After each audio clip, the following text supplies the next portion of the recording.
on.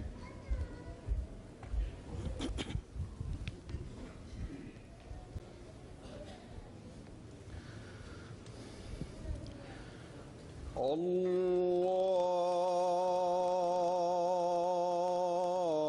Akbar.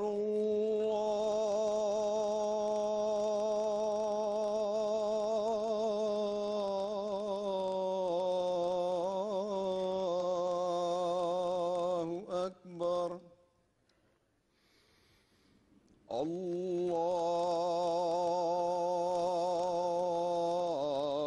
Akbar.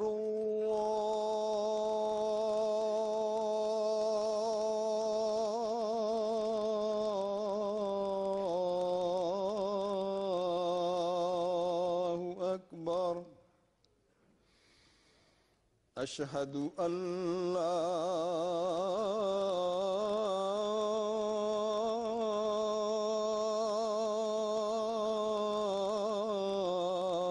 إله إلا الله.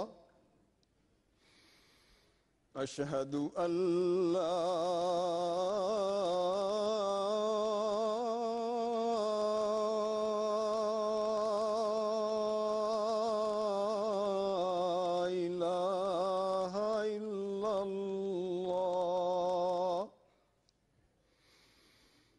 أشهد أن محمدًا رسول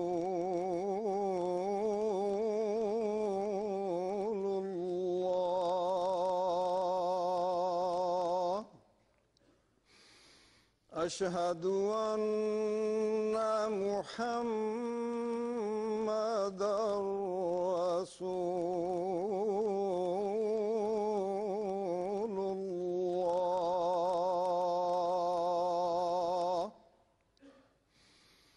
حي على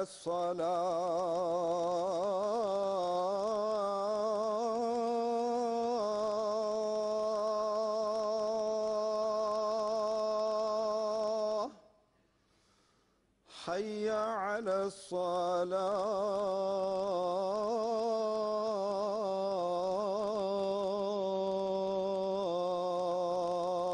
الصلاة. حي على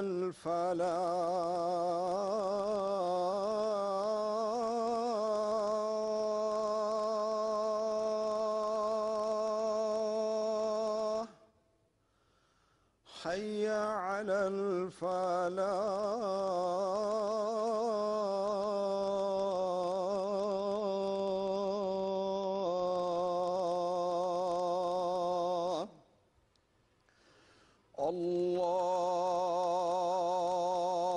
الله أكبر.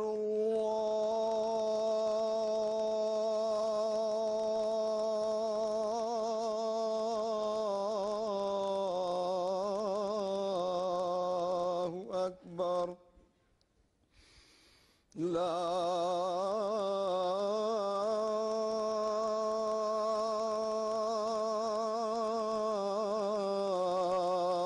إله إلا الله.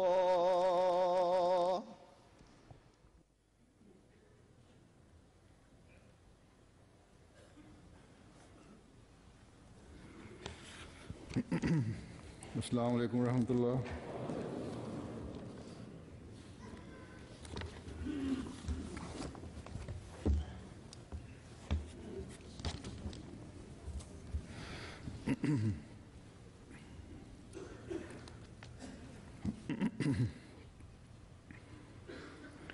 أشهد أن لا إله إلا الله وحده لا شريك له وأشهد أن محمدًا عبده ورسوله. أما بعد فأعوذ بالله من الشيطان الرجيم.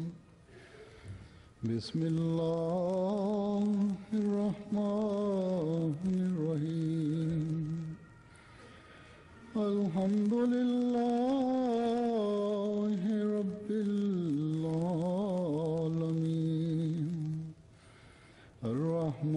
الرحمن الرحيم مالك يوم الدين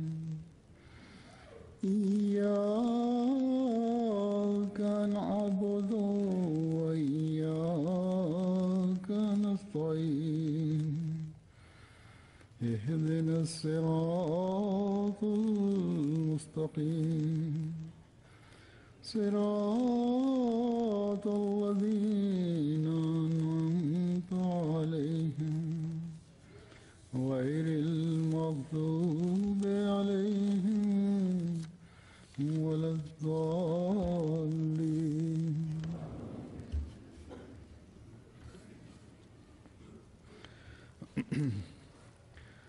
اللہ تعالیٰ کے فضل سے گزشتہ ہفتے Par la grâce de Dieu, la semaine dernière, on avait organisé les ijtimas de la Lajna Imaïla et de la Khuddam al-Ahmadiyya de la Jamaat de l'Allemagne. اللہ تعالیٰ کے فضل Et comme dans le passé, ces rencontres ont apporté des bénédictions de Dieu. خدام اور خواتین کے خطوط آ رہے ہیں Je suis en train de recevoir des lettres des Khuddam et des dames à ce sujet. Et grâce à ces lettres, j'ai l'impression que les conseils que je leur ai prodigués انہوں نے ont réveillé en eux leur bonne nature. کی جو اپنے اندر کی جو ان کی سعید فطرت تھی J'ai l'impression que ces conseils ont réveillé en eux leur bonne nature. کی خوبی ہے Voilà donc la qualité, la distinction d'un Ahmadi. کہ جب بھی C'est ainsi qu'il doit agir, à savoir, lorsqu'on lui prodigue des conseils, نصیحت کی جائے lorsqu'on lui fait des rappels concernant les commandements de Dieu,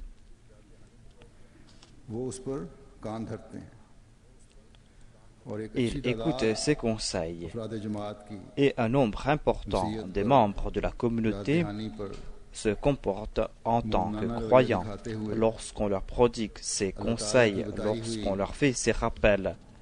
Et ils tombent sous la catégorie de ceux qui ont été évoqués dans ce verset du Saint-Coran, où il est dit وَالَّذِينَ إِذَا ذُكِّرُوا بِآيَاتِ رَبِّهِمْ لَمْ يَخِرُّوا عَلَيْهَا صُمًّا وَعُمْيَانًا.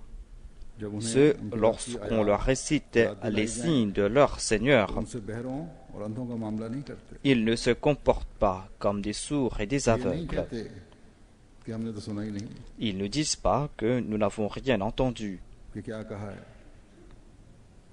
اور وہاں کیا ہو رہا تھا کس قسم Ils کا ne ماحول disent تھا۔ pas qu'on ne sait pas ce qui se disait là-bas et quel était l'environnement qu'il y avait là-bas. تو ندامت اور S'ils étaient احساس faibles, زندگی ces ہوتا ہے۔ croyants, eh bien, ils seront pris de remords et پہلے سے کی d'embarras. کوشش نیکیوں میں بڑھنے Si کی کر رہے auparavant ہیں، déjà ils faisaient des efforts pour progresser dans ان l'accomplissement نصائح de اور bonnes باتوں œuvres, کو سن کر eh bien, ان en پر entendant عمل ces کرنے conseils, کی پہلے سے بڑھ کر کوشش کرتے ہیں۔ ils ont fait plus d'efforts pour suivre ces اس préceptes اجتماع میں et ils ont essayé de les traduire dans la اس pratique. اجتماع کی حاضری تو تھی۔ Au cours de ces ijtimas, il y avait presque la moitié de la Jamaat de l'Allemagne qui était présente.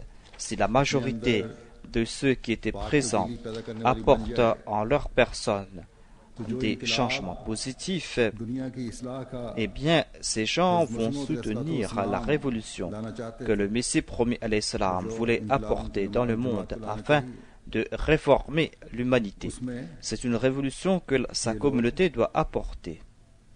مددگار Ainsi, بننے ces کا gens تقاضا qui ont کرنے والے۔ apporté en leur personne ces changements positifs vont soutenir cette révolution. میں نے اس لیے کہا ہے کہ یقیناً J'ai dit la majorité parce que certainement, il y a ceux qui étaient présents mais qui n'ont pas été influencés par ces paroles.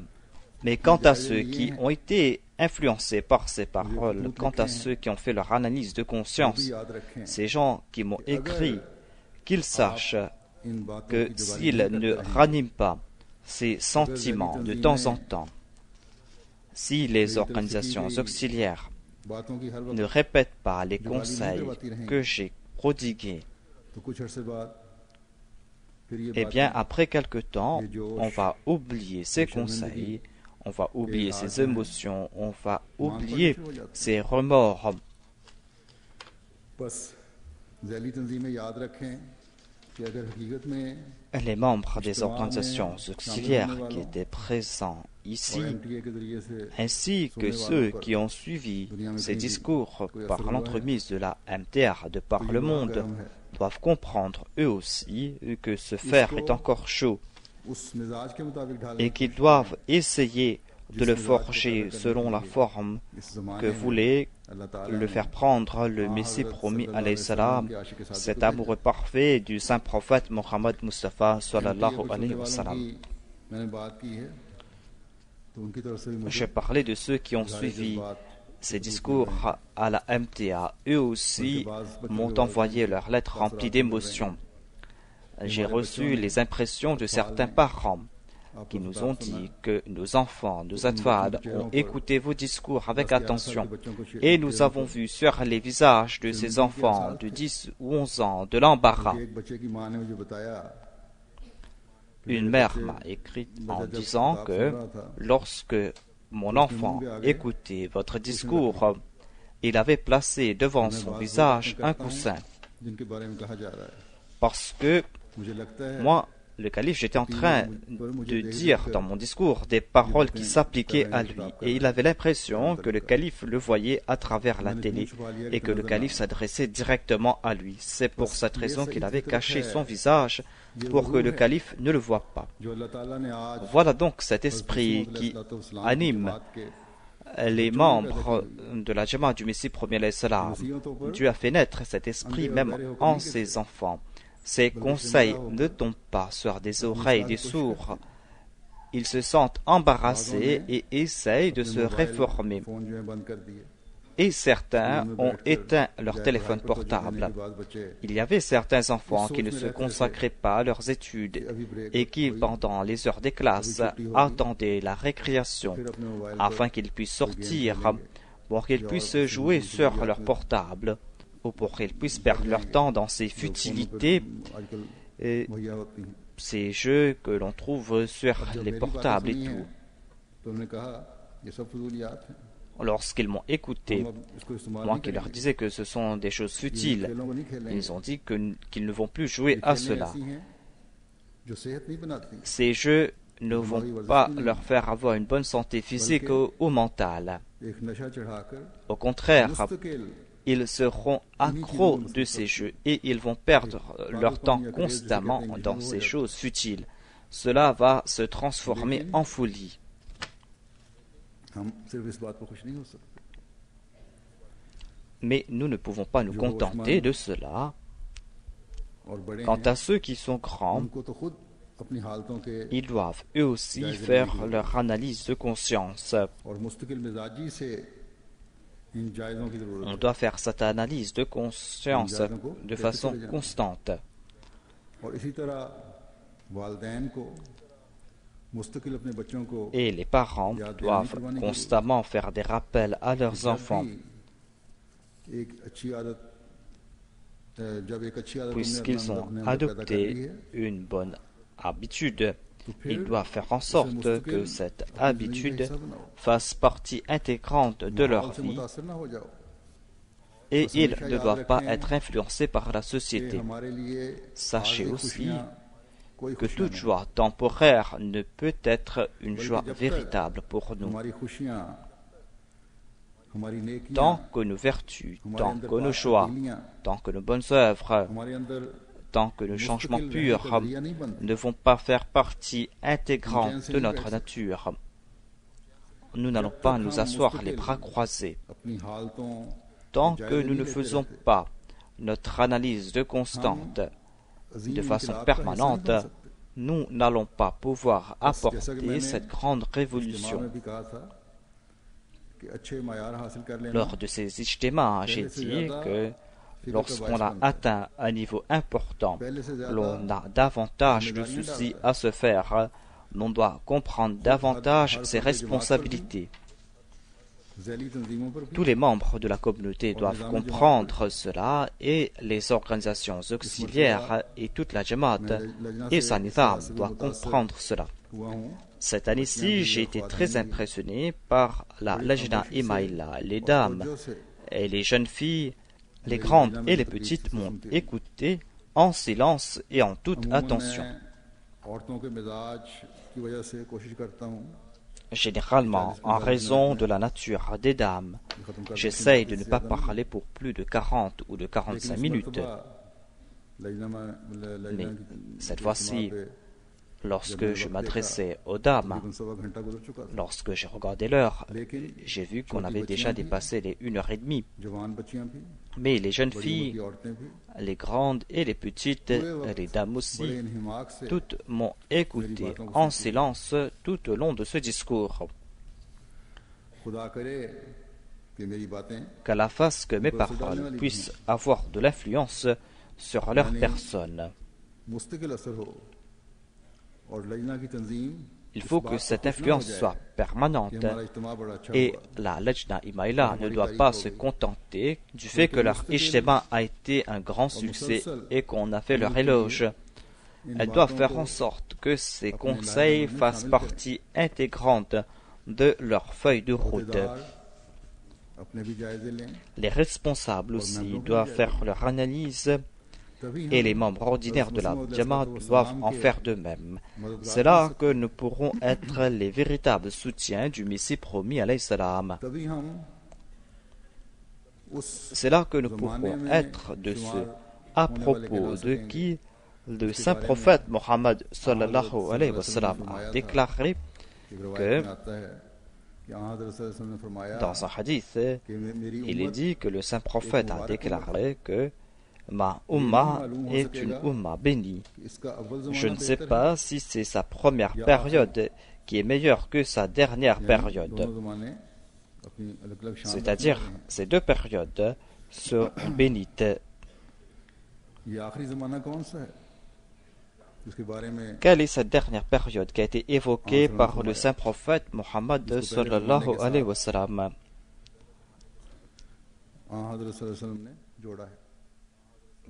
Quelle est cette période qui est liée avec la première période du saint prophète sallallahu alayhi wa sallam?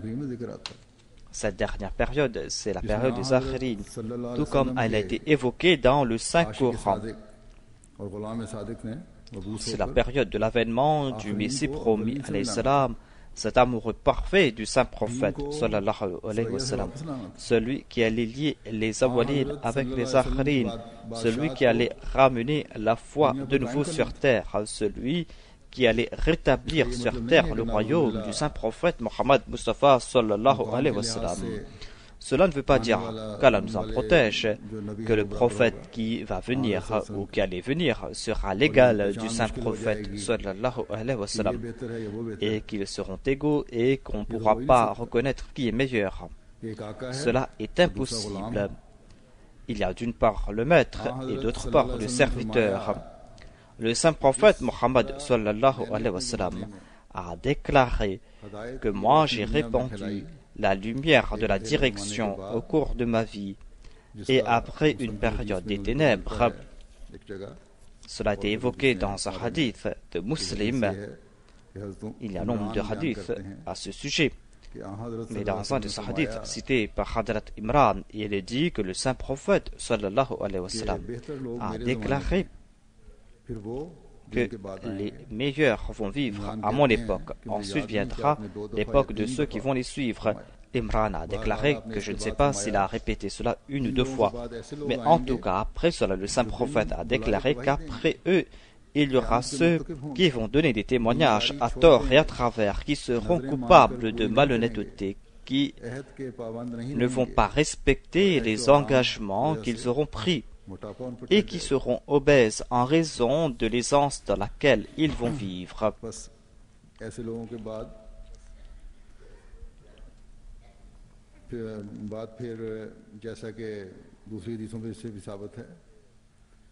Selon les autres hadiths du saint prophète Mohammed sallallahu alayhi wa sallam, et grâce à d'autres paroles du saint prophète, l'on comprendra qu'après cela, Dieu va mettre fin à cette période de ténèbres.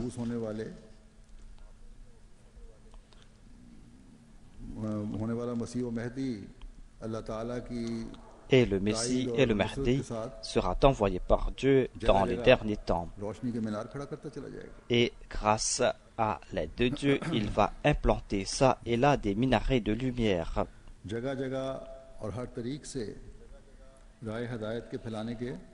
Dans différents endroits, par différents moyens, il va guider les gens dans la bonne direction. Le Messie promis alayhi salam a évoqué cela en disant que la religion a été parachevée par l'entremise du saint prophète sallallahu alayhi wa sallam. Sa direction est arrivée à sa perfection par son entremise. Et aujourd'hui, à notre époque, les moyens de communication ont fait que le monde s'est rapproché et que le monde s'est transformé en un village global. Grâce à ces nouveaux moyens de communication, la terre tout entière s'est transformée en un village. Ainsi, au cours de cette période, cette direction parfaite qui a été accordée au saint prophète sera diffusée de façon complète. La période du saint prophète était la période du parachèvement de sa direction, et la période du Messie promis et celle du Messie promis à l'Islam est la période du parachèvement de cette diffusion.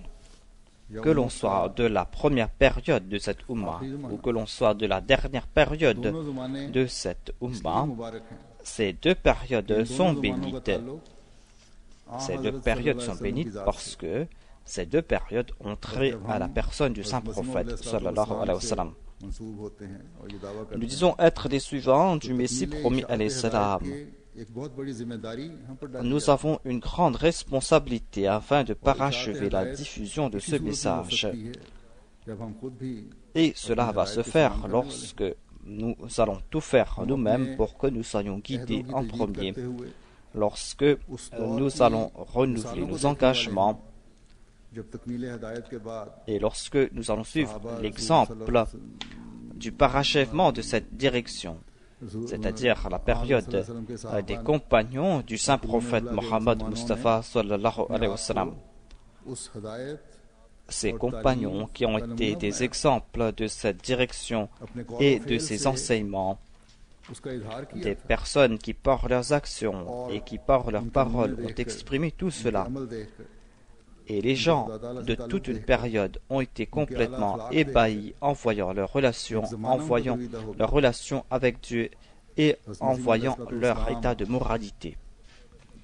Le Messie promis alayhi salam a évoqué ce sujet en disant qu'on a critiqué l'islam, en disant que l'islam s'est répandu par la force de l'épée. Il a dit, est-ce qu'on a envoyé des armées musulmanes en Chine pour y répandre l'islam? Il a cité cet exemple. Il a dit, est-ce que les musulmans sont partis là-bas avec leurs épées pour faire la guerre? Le Messie promis alayhi salam a déclaré qu'il y a eu des commerçants, des prêcheurs, des gens de différentes professions, des compagnons ou leurs proches, ceux qui les ont suivis. Il y avait des tabi'in. Ce sont ces musulmans qui ont transmis le message de l'islam là-bas.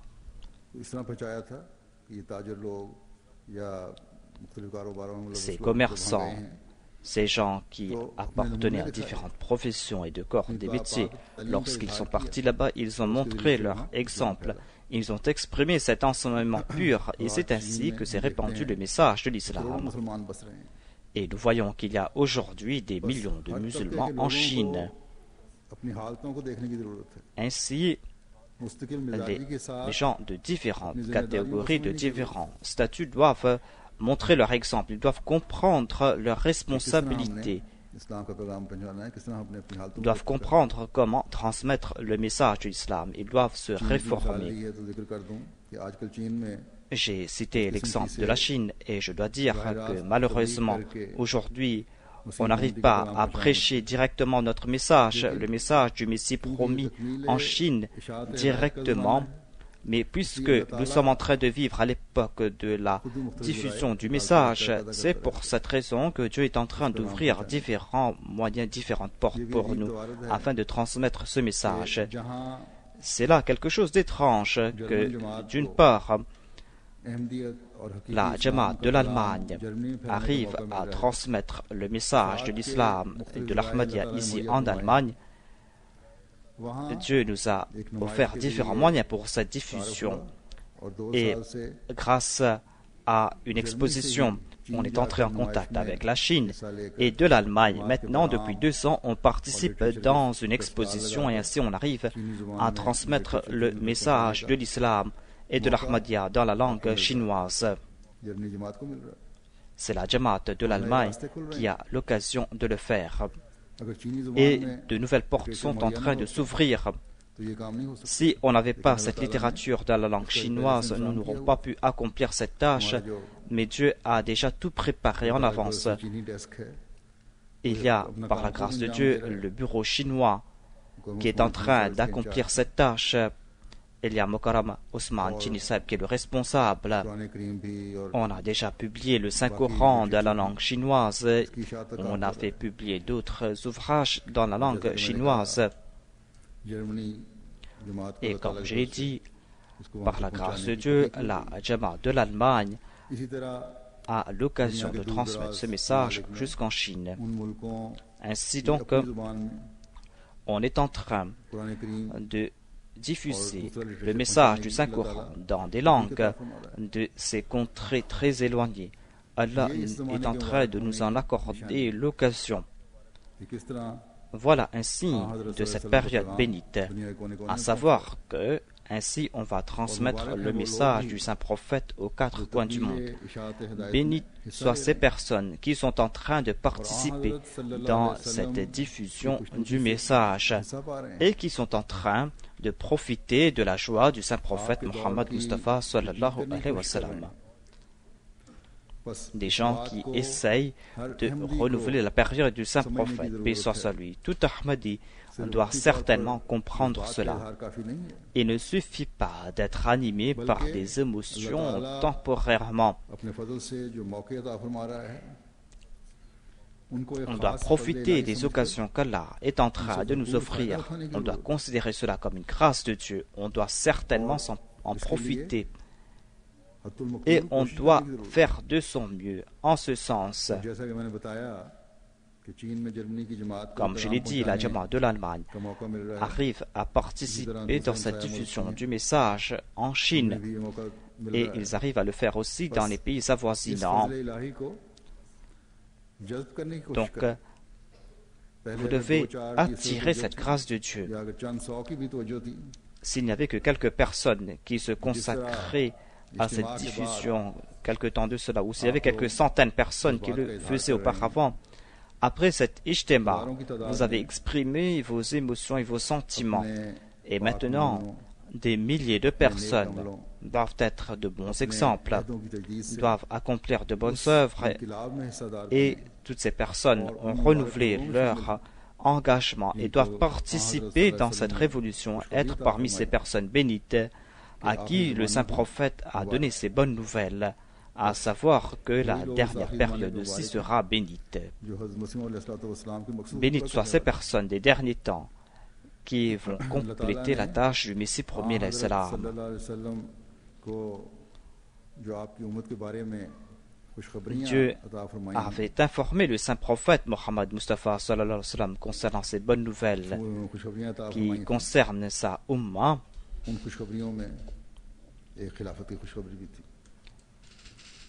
Parmi ces bonnes nouvelles, il y a le califat. Lorsque Dieu a informé le Saint-Prophète Mohammed Mustafa sallallahu alayhi wa sallam concernant cette bonne nouvelle qu'est le califat,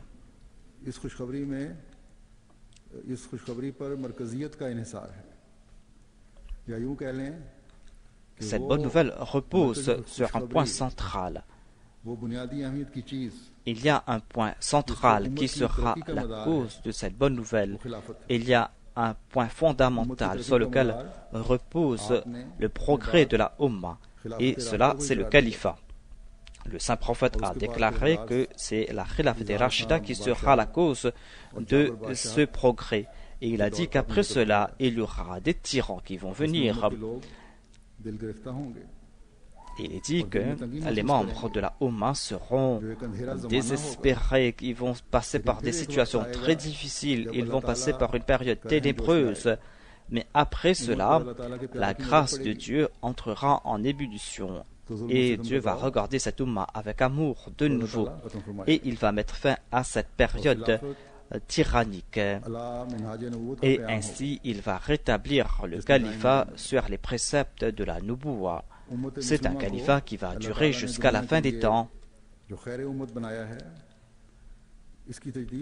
Dieu a dit que cette Oumma du saint prophète est la meilleure des Oummas et il va renouveler cela. Aujourd'hui, les différents éléments du monde musulman, les différentes organisations disent de temps en temps que l'on doit rétablir le califat. Tout cela parce qu'ils savent très bien que le salut de la Oumma repose sur le califat. Cela ne pourra se faire sans le califat. Mais en même temps, ils sont aveugles, ces gens.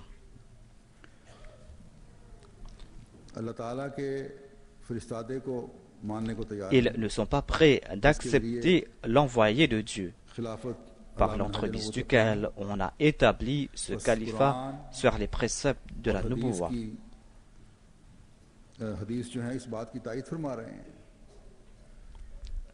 Le Saint-Coran et les hadiths sont en train de soutenir ce point, à savoir que le salut de la Oumma, le fait de sortir cette Oumma de cette période d'oppression et des ténèbres, tout cela dépend de ce califat qui a été établi par l'entremise du Messie promis qui a été envoyé par Dieu.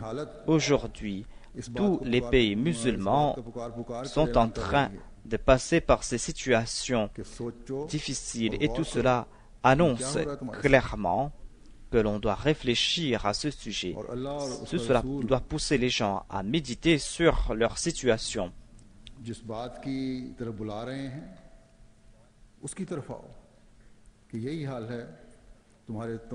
Tout cela les appelle vers ce que leur conseille Dieu et son prophète, car c'est en cela que réside la solution de leurs problèmes.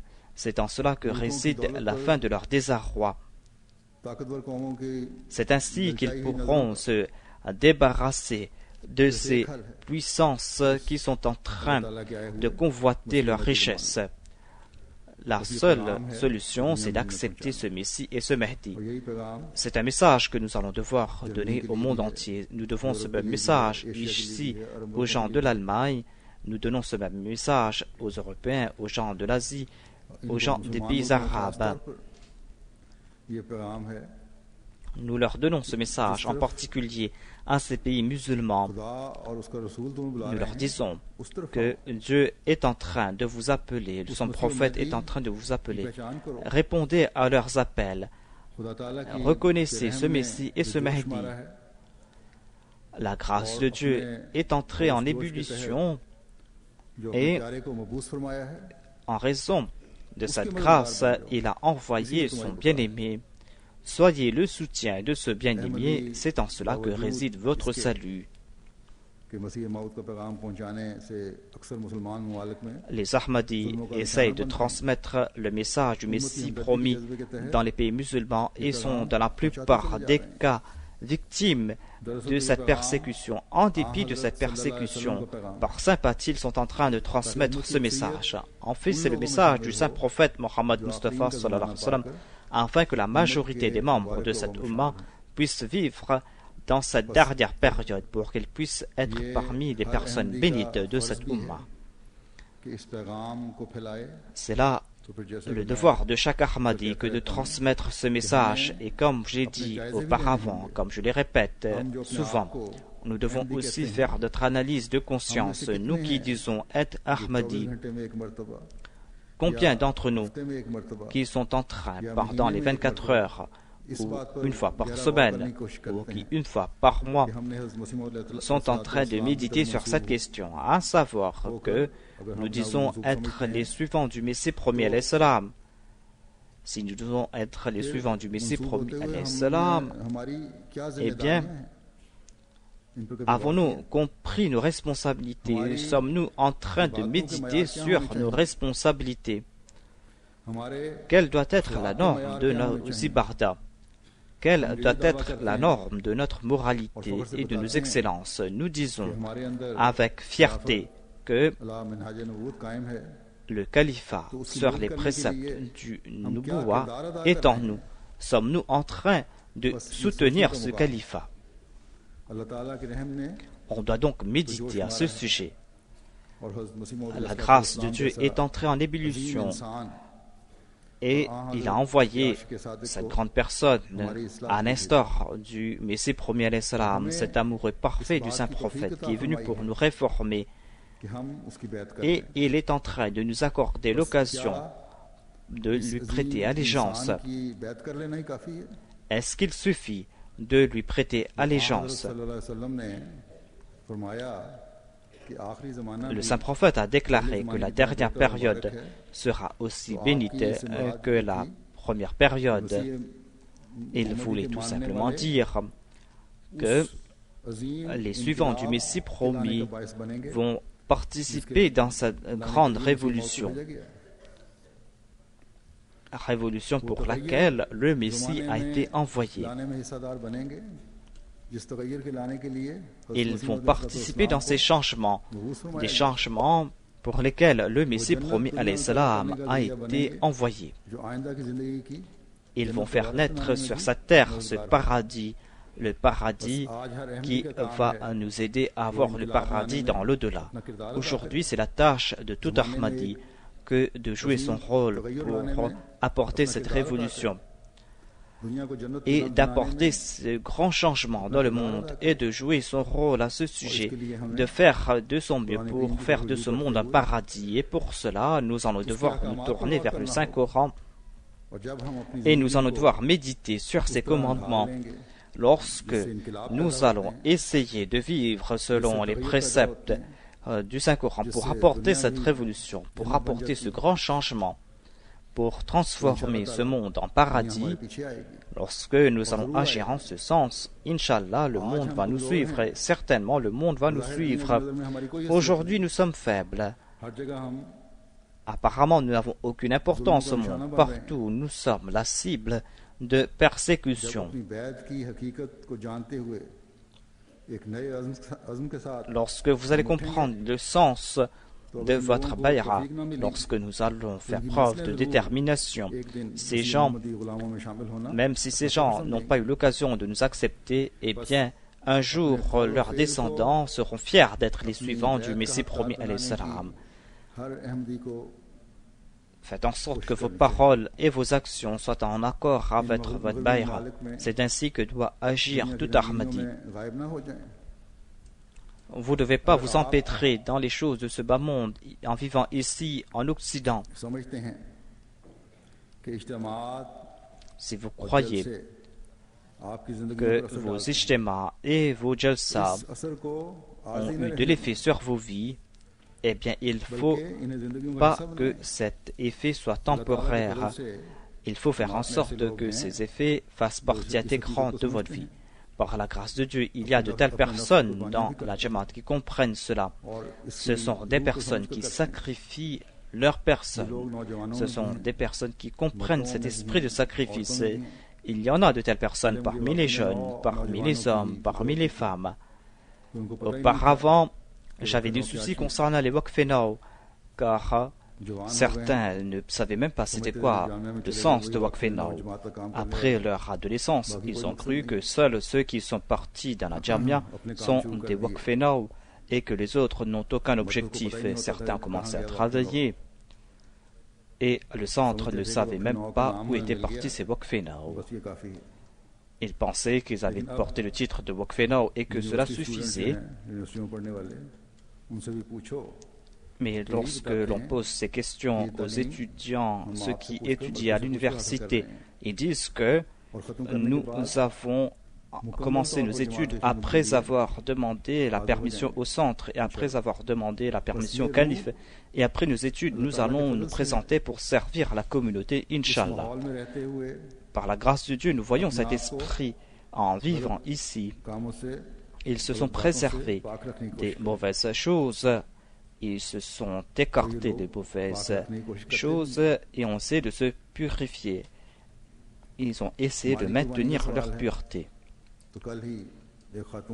Lorsqu'il est question des sacrifices financiers, hier même, une dame a apporté des bijoux pour m'offrir en disant que j'ai fait le serment d'offrir cela à la Jamaat. Maintenant, cela m'est interdit. J'ai insisté pour la dire de garder un peu de ces bijoux pour elle, mais elle a répondu que moi, j'ai fait ce serment avec Dieu et vous ne devez pas m'empêcher d'accomplir cette promesse. Voilà cette révolution. Voilà la révolution qu'a apportée le Messie premier l'Islam dans les membres de sa Jamaat. Ce sont des gens qui font preuve d'humilité. Ce sont des gens qui respectent les autres préceptes de la charia. Ils respectent ces préceptes, que cela concerne leur business ou que cela concerne leur vie au sein de leur famille, afin que leur vie au sein de leur famille et dans la société soit à l'exemple du paradis. Aujourd'hui, partout, il y a de l'égoïsme et du matérialisme. Accomplir ces bonnes œuvres, se maintenir sur cette voie et persévérer sur cette voie en demandant l'aide de Dieu sera un moyen pour avoir le plaisir de Dieu. Comme je l'ai dit, il y a de telles personnes, mais ces gens doivent être en majorité, comme je l'ai dit, afin que toute cette société puisse être à l'exemple du paradis. Cela concerne cette vie sur terre et la vie dans l'au-delà. Et l'époque du Messie premier l'Islam, c'est une période qui se rapproche du paradis. Dans le Saint-Coran, Allah a évoqué cela en disant lorsque le paradis sera rapproché. Chanceuses sont ces personnes qui ont prêté allégeance aux mains du Messie premier l'Islam et qui ont commencé à profiter de ce paradis qui s'est rapproché. Quant à ceux qui ne sont pas en train de profiter de ces faveurs que Dieu a accordées, doivent se faire des soucis.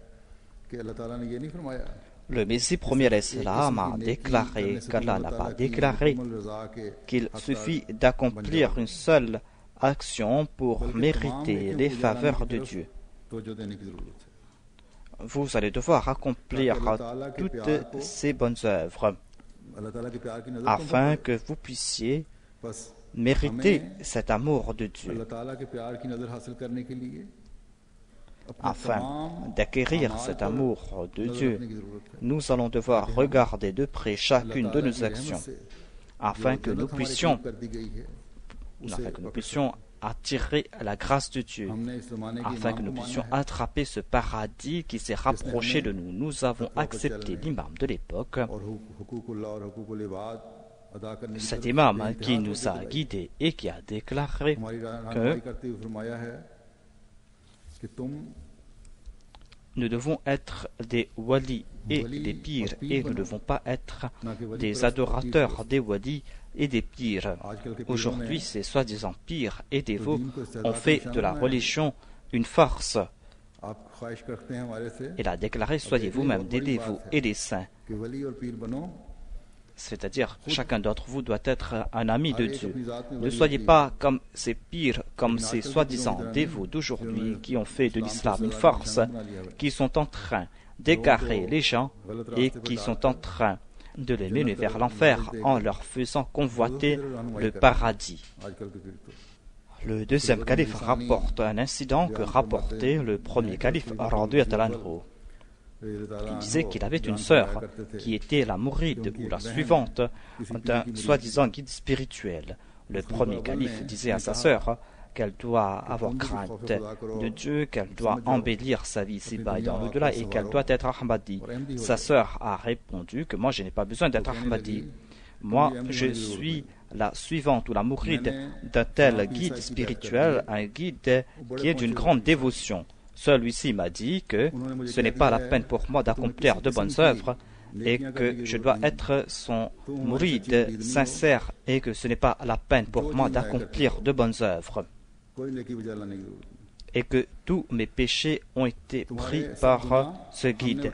Ainsi donc, ce ne sont pas uniquement les chrétiens qui nous présentent ce concept de la rédemption, ces soi-disant pires ou guides spirituels musulmans ont présenté le même concept. Ces personnes peuvent-ils mériter le titre de Khair Ummah? En tout cas, le premier calife a dit à sa sœur que va voir ton guide spirituel et demande-lui qu'au jour de la résurrection, lorsque chaque personne sera questionnée concernant ses actions et lorsque ton guide va être châtié en raison des péchés des autres, demandez à votre pire en disant que vous avez porté les péchés de vos suivants et vous serez certainement châtié. En tout cas, sa sœur a dit que je vais poser cette question à mon guide spirituel. Lorsqu'elle est retournée voir le premier calife quelque temps après, celui-ci lui a demandé « Est-ce que vous avez posé cette question à votre guide ?» Sa sœur a répondu que tu présentais cela comme un très grand problème, mais mon guide spirituel a résolu ce problème en quelques secondes. Elle a dit que je lui ai posé cette question et celui-ci a répondu que lorsque les anges vont te poser cette question concernant ses péchés, dis-leur que moi je ne sais rien. Il y a le pire qui est présent ici et celui-ci m'a dit que je peux faire ce que je veux, personne ne va me demander à ce sujet. Demandez cela à ce pire, c'est-à-dire demandez cela à ce guide. Et c'est là que les anges vont te laisser. Et lorsque les anges vont se tourner vers moi, toi cours et entre au paradis. Et ce sera entre moi et ces anges.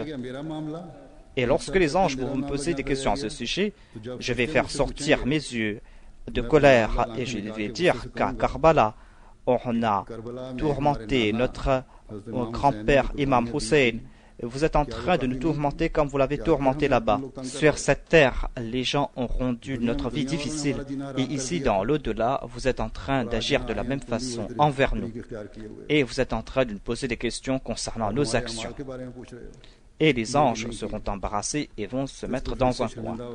Et nous allons entrer au paradis, a répondu ce soi-disant guide spirituel. Voilà donc leur état. On voit la même chose aujourd'hui aussi. Ce sont des guides qui font entrer au paradis sans bonne action. Ce sont des gens qui en fait nous appellent vers l'enfer.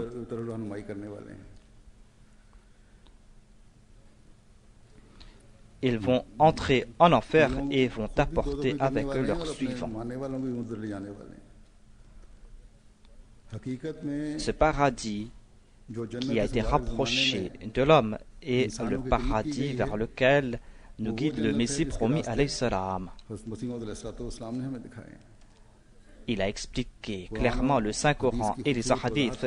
Il nous encourage à accomplir de bonnes œuvres et nous demande d'éviter ces futilités.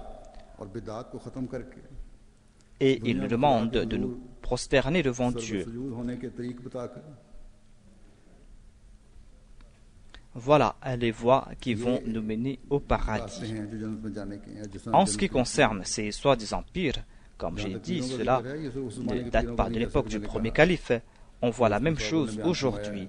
Il y a un grand nombre de musulmans au Pakistan, en Inde et dans la plupart des pays musulmans qui sont des ignorants. Mais cela ne concerne pas uniquement les ignorants, mais il y a aussi des soi-disant érudits qui se considèrent comme des lettrés. Parmi eux, il y a des grands leaders, des grands politiciens. J'en connais nombre d'entre eux qui ne prient même pas, qui ne lisent même pas le Saint-Coran, mais qui sont des mourides de ces soi-disant guides spirituels et qui se contentent uniquement de leur prière. Si le paradis va s'approcher de nous par de tels moyens, alors, na'udhu-billah min dhalik, ce n'est pas la peine de suivre les préceptes du Saint-Coran. On n'aura même pas besoin du Saint-Coran. Nous sommes chanceux, nous les Ahmadis, nous qui avons accepté l'imam de l'époque, nous qui avons compris le sens réel du paradis, nous qui avons compris c'est quoi avoir le plaisir de Dieu. Nombre de personnes m'écrivent à ce sujet ou me demandent à ce sujet. Lorsque je leur demande concernant leur prière, je constate que ces personnes ne prient même pas. Je leur dis que tout d'abord vous devez prier vous-même. priez vous-même, ensuite soutenez mes prières par vos prières. Tout cela est en accord avec la sunna du saint prophète Mohammed Mustafa sallallahu alayhi wa sallam.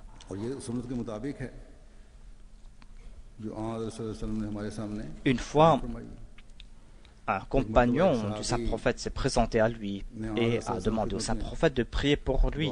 Le saint prophète a déclaré que je vais prier pour vous, mais vous aussi vous devez prier et me soutenir par vos prières.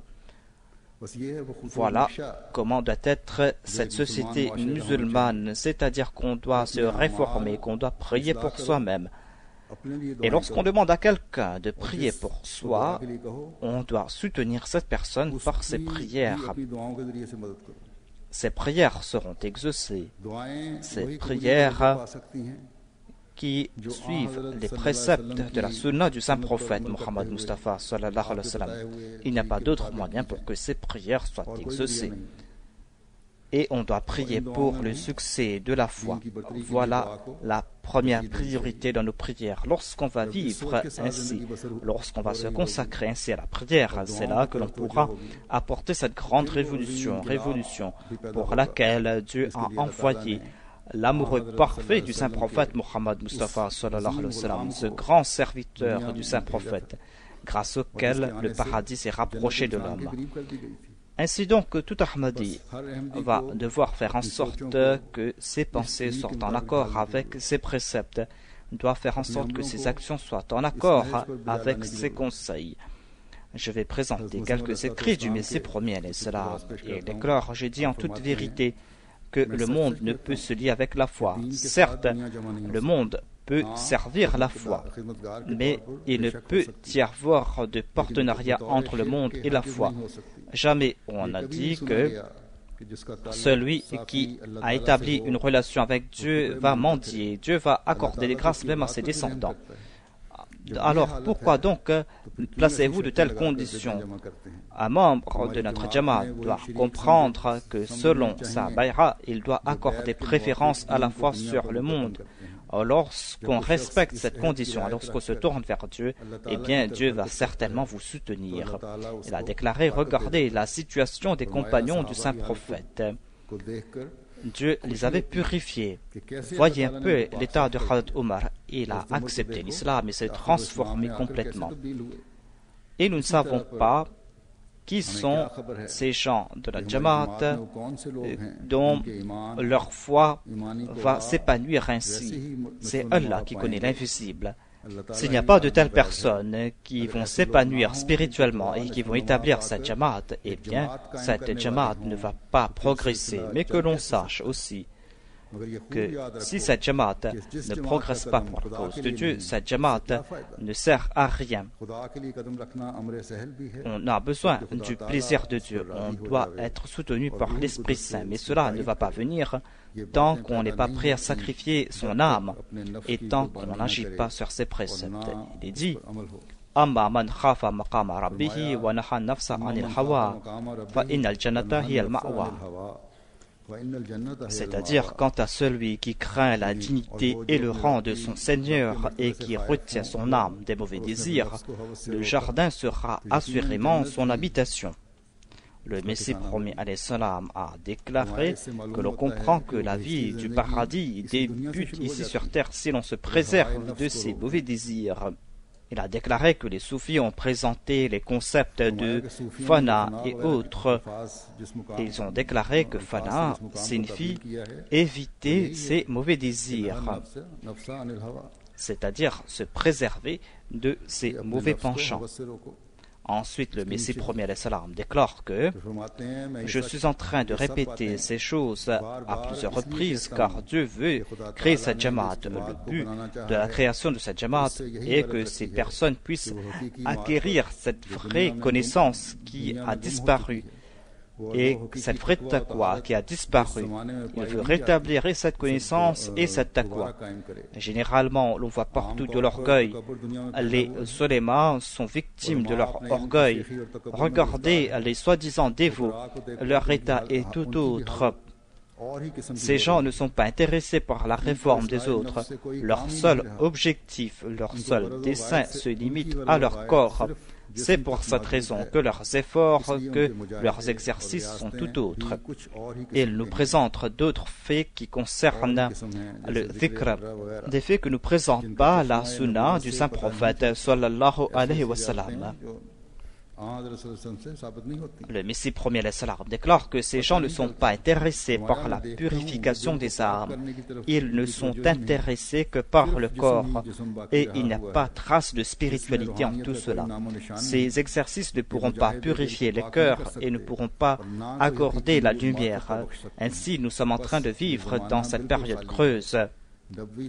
Et ils ont abandonné la pratique du saint prophète. Ils ont oublié cela. Et Dieu désire maintenant rétablir cette nubuwa. Et il désire rétablir cette taqwa. Et c'est pour cela qu'il a établi cette jamaat.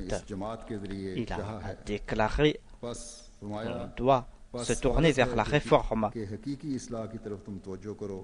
à l'instar de la réforme apportée par le saint prophète sallallahu alayhi wa sallam, qu'Allah fasse que nous puissions être à la hauteur des attentes du Messie promis alayhi salam, afin que nous puissions nous aussi faire partie de cette grande révolution qui va se faire par l'entremise du Messie promis alayhi salam.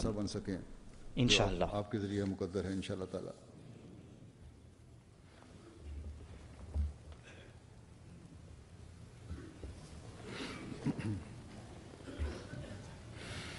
الحمد